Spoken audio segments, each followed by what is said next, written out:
Friends, today we're going to talk about how one of the world's most trusted companies came crashing down almost overnight. And it wasn't a natural disaster or a market crash that did it. It was something far more human. Toshiba wasn't just another company. Founded in 1875, it was a Japanese giant with its hands in everything: electronics, semiconductors, nuclear energy, you name it. People bought Toshiba products without a second thought because the name itself meant quality and trust. But in 2015, something came out that shook the entire corporate world to its core. So how did a company this big, this old, this respected, end up lying to the world? It all started years earlier, quietly, behind closed doors. Inside Toshiba, there was a culture executives referred to as challenges. These weren't your regular sales targets. These were brutally aggressive profit goals handed down from top management to every department. If a manager couldn't hit the number, they'd face humiliation in meetings, relentless pressure, and sometimes even the threat of losing their job. Think about it. If your boss told you no matter what happens, this number has to be met, what would you actually do? A lot of managers did what human nature tends to do under pressure. They started adjusting reality just a little. First small tweaks, minor shifts here and there. But slowly this habit spread through the entire system like a virus. In accounting terms, this is called profit padding, pushing expenses into future years while pulling future profits into the present, making the books look far healthier than reality. This didn't happen for a year or two. It went on from 2008 all the way to 2014, nearly 7 straight years. 7 years? How does a lie like that stay hidden for that long? The answer lies in Toshiba's corporate structure itself. Lower-level employees simply didn't have the courage to question their seniors. In Japanese corporate culture, challenging a superior is often seen as disrespectful, and this exact mindset became Toshiba's biggest weakness. Even auditors weren't given the full picture. Internal reports were carefully crafted to make everything look normal, clean, and on track. But every lie has a shelf life, and Toshiba's was finally about to run out. In early 2015, Japan's Securities and Exchange Surveillance Commission, SESC, flagged some suspicious accounting entries at Toshiba. They demanded answers, and that one thread, once pulled, started unraveling the entire web.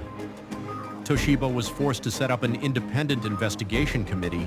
Outside lawyers and accountants brought in to dig out the truth. And when the report finally came out, the numbers stunned everyone.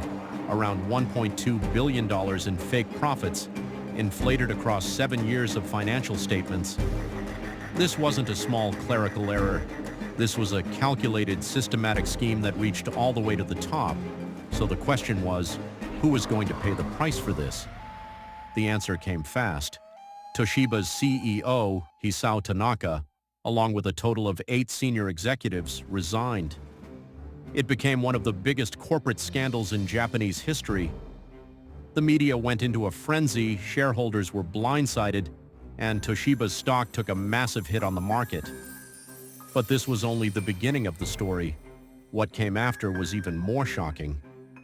Did Toshiba manage to claw its way back from this crisis? Or was this a story that never really got a happy ending? Last time we left off right as Toshiba's biggest scandal had just broken out into the open. 8 top executives were gone, shareholders were furious, and the company's reputation was in ruins. But the real test was only just beginning. After the resignations, Toshiba had to go back and completely restate its financial books. The company was forced to refile years of financial reports. Japan's Financial Services Agency slapped Toshiba with a fine of around $73.7 million. At the time, the largest penalty in Japanese history for accounting fraud. But money aside, the real question was, would people ever trust Toshiba again?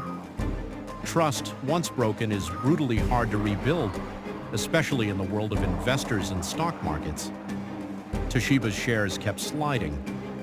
To survive, the company had to make some painful decisions. They sold off their medical devices business to Canon.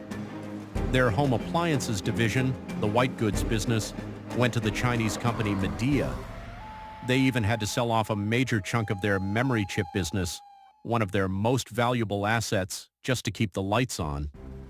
Think about it. A company that was once the pride of Japan was now being sold off piece by piece just to stay alive. But as they say, hard times reveal true character, and that's true for companies too. Some of Toshiba's new leadership tried to steer the ship back on course. Major changes were made to corporate governance. Independent, outside directors were brought onto the board to make sure a fraud this massive could never hide this easily again. But here's the thing. Does changing the rules actually change the culture? That question is still debated in corporate Japan today, because even years after the 2015 scandal, more governance issues kept surfacing around Toshiba. In 2020, allegations emerged that management had pressured foreign shareholders using government influence. An independent investigation later confirmed these allegations, dragging Toshiba's name right back into the headlines. So just as one crisis seemed to fade, another one began. When was this cycle ever going to stop? These repeated controversies shook investor confidence even further. Some major foreign shareholders openly spoke out against management. An internal tug-of-war began. On one side, the old-school Japanese corporate mindset that resisted change, and on the other, global investors demanding full transparency. Finally, in 2023, a massive decision was made. Toshiba was delisted from the stock exchange and acquired by a Japanese consortium led by Japan Industrial Partners in a deal worth roughly $14 billion. This marked the end of the company's 74-year run as a publicly traded company. A name that once stood alongside Sony and Panasonic as a symbol of Japanese innovation was now completely in private hands. Think about it. A brand that once meant trust and innovation to millions of people around the world. Why did it end up going private? Throughout this entire journey, one thing became clear. Toshiba's scandal was never just about one company. It taught the entire corporate world a hard lesson. No matter how old or powerful a brand is, without honest internal culture, none of it means anything. When leadership only chases numbers and ignores the truth, the outcome is always the same: collapse. Today, Toshiba still exists. It's still working in semiconductors and infrastructure. But that global glory it once had, standing shoulder to shoulder with Sony and Panasonic, is gone. Now it lives only in the pages of history. But one question still remains unanswered. Was this really just the greed of a handful of executives? Or had the entire system become so broken that telling the truth was simply impossible? And if the whole system really was that rotten, how many other big companies out there, right now, are sitting on the exact same kind of secret, staying quiet, waiting for their turn to be found out? If you like my effort, please like, subscribe, and share this video.